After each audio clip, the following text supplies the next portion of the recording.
the birthplace of the ideals of liberty, fraternity and equality, the home of fashion, fine food and Foucault, France, at the forefront of first world freedoms, but also battling an ugly truth, that of street-based sexual harassment. In the latest incident caught on camera, a 22-year-old student has an ashtray thrown at her before she's punched in the face when she objected to being harassed by a stranger on the street. A report. This video caught on a CCTV camera in Paris has sparked outrage in France. It shows a man dressed in black first picking up an ashtray and throwing it towards a woman. They then come face to face and the man strikes a blow to the victim's face. The video was shared by the victim herself. Marie Laguerre described her ordeal in a Facebook post. I walked past a man who sexually harassed me. He wasn't the first one and I can't accept being humiliated like that, so I replied, "Shut up." He then threw an ashtray at me before rushing back to punch me in the middle of the street in front of dozens of people. This case comes at a time when the French government is trying to bring in a new law to deal with harassment on the streets. The Macron government is expected to introduce on-the-spot fines to tackle the problem. Once it's cleared by the parliament, offenders could be fined anywhere between $105 to nearly $900, depending on the nature of the offense.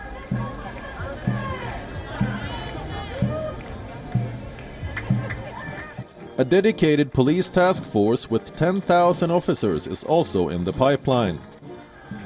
Governments around the world have been under pressure to introduce measures to tackle harassment against women. The demand for tougher laws grew after the Me Too movement in the West.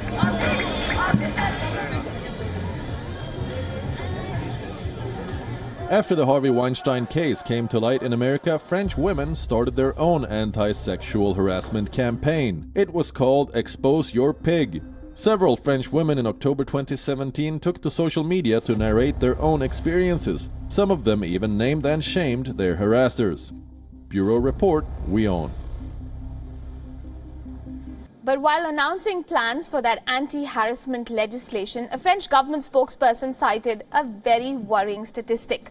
According to a 2016 survey, more than 80% of women who use public transport in France experience verbal and physical harassment of some kind. Remember, we're talking about a first world country in France. But if San Van Roy is to be believed, sexual harassment and abuse in France is far from a street-based phenomenon. Van Roy is among several women who have accused French director Luc Besson of sexual abuse. 3 others have withheld their names.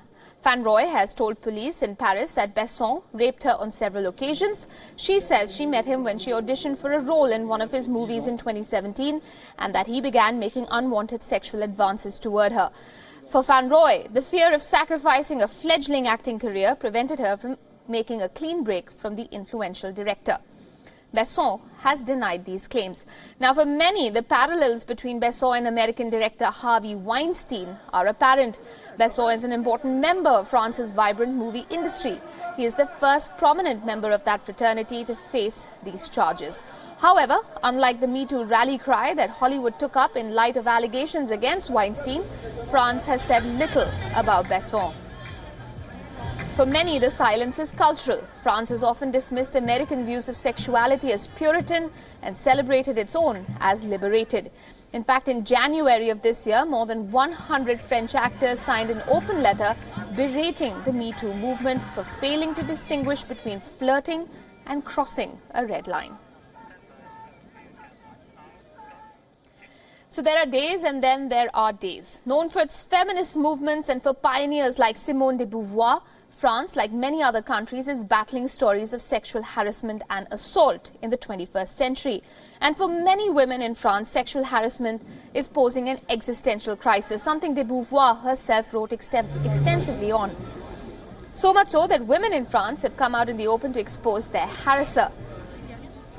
The hashtag #ExposeYourPig is the latest anti-sexism salvo in a country that has long struggled over where to draw the line between celebrating sexual freedom and tipping over into inappropriate behavior and unwanted advances. Reacting to the gravity of the situation, France's gender equality minister has proposed putting forward a bill in parliament that will fine people for engaging in street harassment, including aggressive catcalls.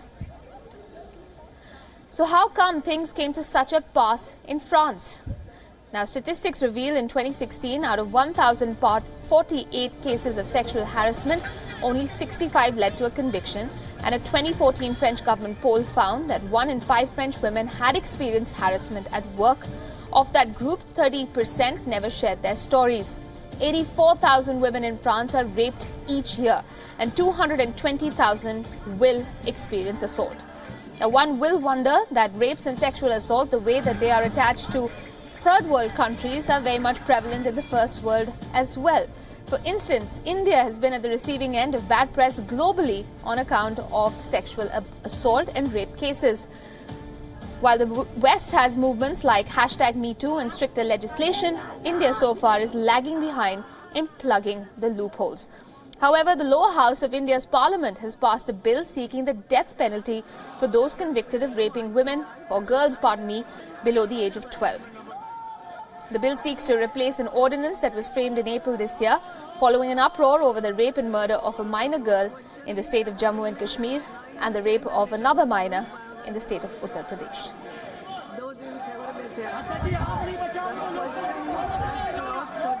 On to other news now. He's done it with North Korea, he's done it with the EU, and now he seems to be doing it with Iran. First comes the tough talk and then the climb down. After last week's all-caps tweet threatening Iran with severe consequences, the US President Donald Trump now says he's willing to talk to Tehran without preconditions on how to improve ties between the two countries after he pulled the US out of the 2015 nuclear deal. Only a week ago, Mr. Trump warned Iran that it would suffer serious consequences if it ever threatened the US again. He was reacting to the Iranian President Hassan Rouhani's warning that hostilities between the United States and Iran could lead to the mother of all wars. With anybody, I believe in meeting. The Prime Minister said it better than anybody can say it. Speaking to other people, especially when you're talking about potentials of war and death and famine and lots of other things. You meet. There's nothing wrong with meeting. We met. Dave Clark, the White House editor for The Washington Post, joins me live from Washington for more on the story. Dave, thanks very much for joining us here on WION. It's becoming quite a pattern of aggressive rhetoric followed by a climb down of sorts when it comes to the US president. What do we put this latest change in heart down to?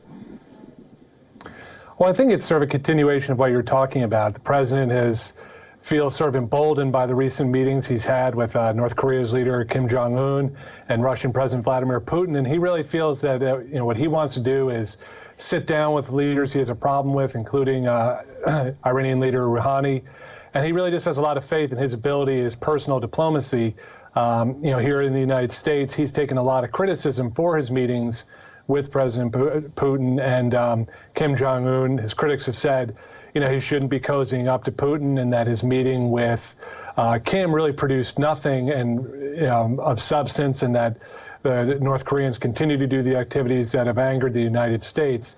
But I think what we saw yesterday is President Trump continues to have a lot of faith in his ability to sit down with world leaders and adversaries and hammer out a deal, even if we haven't seen that come to a conclusion yet. And so, it was a pattern. He kind of escalated this last week with his all-caps tweet, which seemed to be almost borderline threatening war. And now he's saying, well, hey, you know what, I'll meet with him too if he wants. Right.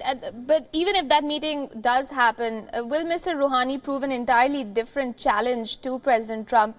A tougher nut to crack, perhaps, than Kim Jong-un or President Putin, for that matter, because that meeting really came in for a lot of criticism, as you were pointing out. Yeah, both meetings really have. I think that's obviously a big question. What would they discuss if they sit down? And that's been a criticism of the two previous meetings, is that the president hasn't really gone in with a firm agenda. He's just said he kind of wants to get to know these leaders. But with regard to Iran, obviously he scrapped the Iranian nuclear deal, much to the chagrin of U.S. allies and people in the Middle East region. So it's not clear what President Trump would get out of a sit-down meeting. Obviously, the Iranians kind of quickly dismissed the idea.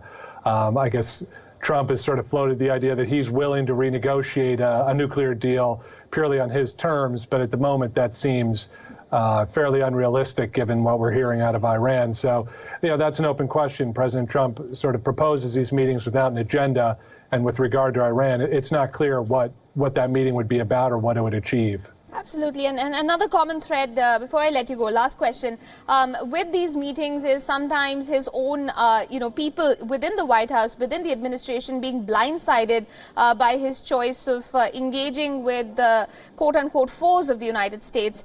Is that a common thread this time as well? Does the administration seem to have been caught by surprise by, this latest climb down of sorts? We don't have direct reporting that they were caught by surprise. Obviously, later in the day, Secretary of State Mike Pompeo kind of walked back a little bit of what the president said. He reaffirmed that, sure, President Trump be willing to meet with Rouhani, but then he listed a set of preconditions which sort of contradicted or went against what President Trump had said, which is he was willing to meet with no preconditions. But we do have reporting that Trump has been floating this idea to his advisors recently, sort of in the vein of what he said publicly, that he feels sitting down with someone is his best chance at diplomacy. So I don't think they were caught as off guard by his remarks yesterday, say, as some of them were when he invited Vladimir Putin to Washington for a second summit. We saw that on kind of happen live with the intelligence director Coates saying on stage during an interview that he had no idea that was going to happen. All right. Dave Clark, thank you very much for joining us on the broadcast and bringing us that perspective from Washington itself. Appreciate you taking out the time. Right, staying with the U.S., spy agencies say that they have proof that North Korea may be constructing new missiles at a factory. This is the very same factory that produced Pyongyang's first intercontinental ballistic missiles capable of reaching the United States. Now, this is a major development and could be a big blow to peace efforts between the two countries after the historic June 12 summit in Singapore between President Donald Trump of the U.S. and Kim Jong-un of North Korea. Here's the full report. Is North Korea going back on its promise of denuclearization? According to U.S. intelligence, new evidence has emerged that shows that North Korea could be in the midst of building new missiles. Satellite images reveal that work is potentially taking place on one or two liquid-fueled intercontinental ballistic missiles in a suburb of Pyongyang. And these will most probably be no ordinary rockets. The Sanumdong factory created the first North Korean intercontinental ballistic missiles, or ICBMs, capable of reaching the United States. These findings come at a time when the US and North Korea are engaged in peace talks. Reacting to US intelligence reports, South Korea has expressed concerns. The South Korean government is closely looking into the North Korean movements and closely working with the United States. However, I hope you understand that we are not able to speak about the intelligence. But it seems the US is very much aware about Pyongyang's behind-the-scenes nuclear activities. US Foreign Minister Mike Pompeo has been quoted as saying that he knows very well that North Korea is continuing to produce fuel for nuclear bombs despite its pledge to denuclearize.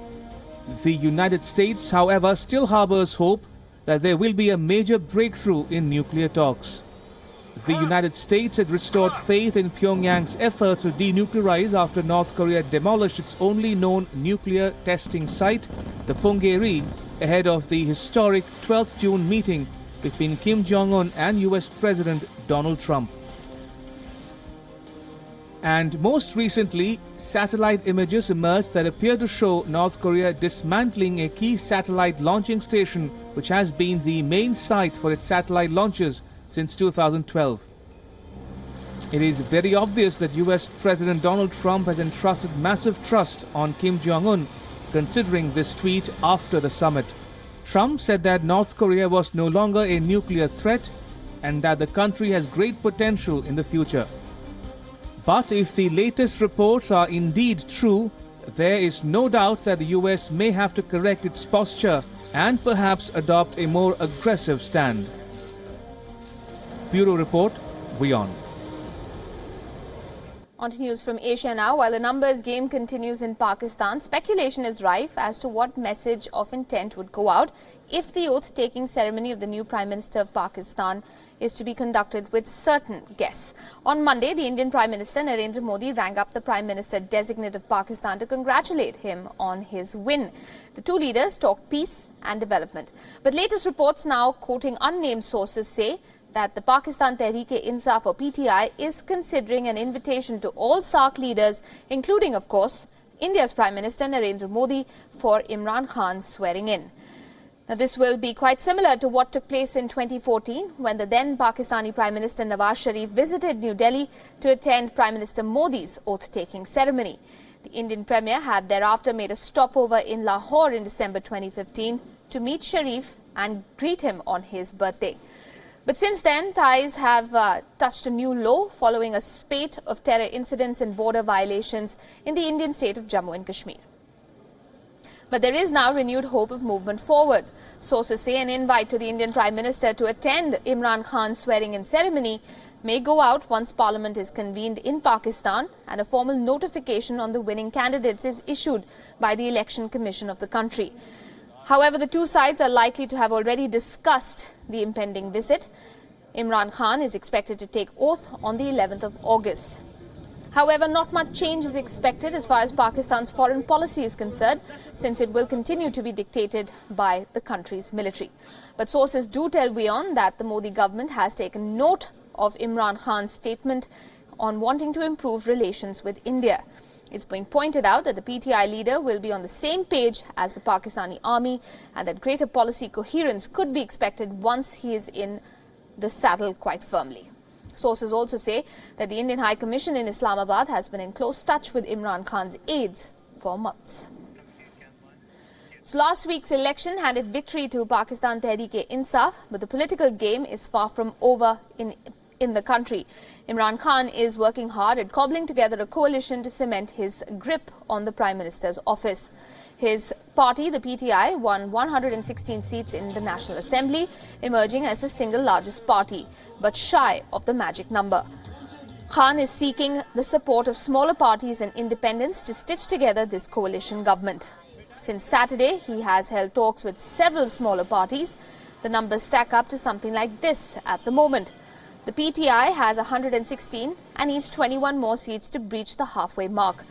Imran Khan has managed to get the PML-Q on board, who brought their 4 seats along. The Balochistan Awami Party has won 4 seats this election and has pledged its support to Imran's government. The Grand Democratic Alliance, which is a group of smaller parties but fights under one banner, was victorious in 2 seats. It too has agreed to join hands with Imran. The Awami Muslim League has pledged support of its lone winning candidate to the PTI-led government, which basically leaves 13 independents, 4 of whom are now a part of the Imran coalition. That puts the number at 131 for the PTI, still 6 short of the halfway mark. Imran Khan's close aides are in touch with other independents and are confident of forming government. The party spokesperson, Fawad Chaudhry, said that after getting the backing of other political parties as well as seats reserved for minorities and women, the PTI was in a position to comfortably form the federal government. Chaudhry claimed that the party is in talks with more independents who are expected to join them in the coming days. Another party spokesperson claimed that Imran Khan will take oath as the next Prime Minister on August 11th. Meanwhile, Pakistan's 3 other political parties announced their plan to form a grand opposition. Leaders of the Pakistan Muslim League Nawaz, Pakistan People's Party, the Jamaat-e-Ulema-Islam, Awami National Party and the Muttahida Majlis-e-Amal held a crucial meeting on Monday. Former Prime Minister Yusuf Raza Gilani told journalists that the parties have agreed in principle to form a strong opposition both inside and outside Parliament. The multi-party alliance also announced plans to hold a joint protest against the alleged rigging and irregularities in the July 25th election. Now, just when scientists were convinced of knowing our galactic neighbours, a finding has taken everyone by surprise. Michigan University's Indian origin Richard D'Souza and Eric Bell claimed that the Milky Way once had a sibling. They said that the lost galaxy was devoured by a neighbouring galaxy of the Andromeda. The study was published on the 23rd of July in the Nature Astronomy Journal. We in fact spoke with Mr. D'Souza a short while ago to hear his thoughts on this discovery. Listen in. What we did realize was that we could only build such a large amount of debris around the Andromeda galaxy if one large galaxy came in and smashed into Andromeda 2 billion years ago. To give you an analogy of what that could mean from real life, I like to talk about the business world, where we talk about how businesses grow over time by acquiring smaller companies through acquisitions and mergers. But if a sufficiently large company wants to make a quantum leap in its growth, it really needs to acquire a sufficiently large company to spur its further growth. Similarly, this also happened with Andromeda. Andromeda grew in size and had this great debris of material around it, and it was only caused by merging with a large galaxy. Now, this large galaxy was so large, it was about half the size of the Milky Way, which is really roughly comparable to the size of all three galaxies, Andromeda being the biggest, the Milky Way being the second, and this other galaxy, which we have named as M32P, was the third largest member. This comes as a great surprise to us because for a long time, astronomers have thought that we have well understood our neighboring galaxies and everything that surrounds it. But now we have to change how we write our textbooks about our local group of galaxies. And this has great implications of how galaxies grow and evolve over time. Well, there's a mega partnership brewing globally, and this time for coffee delivery. Starbucks and the e-commerce company Alibaba are all set to join forces. It's being seen as Starbucks' effort to rebound from a sales slump in the once booming China market. Now, this move follows a hint earlier this month by the former Starbucks executive chairman Howard Schultz, who suggested that a tie-up with Alibaba's billionaire founder Jack Ma could be on the horizon. Starbucks' latest quarterly sales in China have declined by 2%. The Seattle-based cafe chain has blamed a crackdown on unapproved third-party delivery services for much of the slowdown in the Chinese market. Increased competition from fast-growing rivals like China's Luckin have also pressured Starbucks' operations across its 3,000-plus stores. All right, it's time for us to wrap up this edition of Fine Print on that note, but we are leaving you with a video that is going viral, and for good reason. It's Lionel Messi, the star footballer, playing with his dog. Take a look.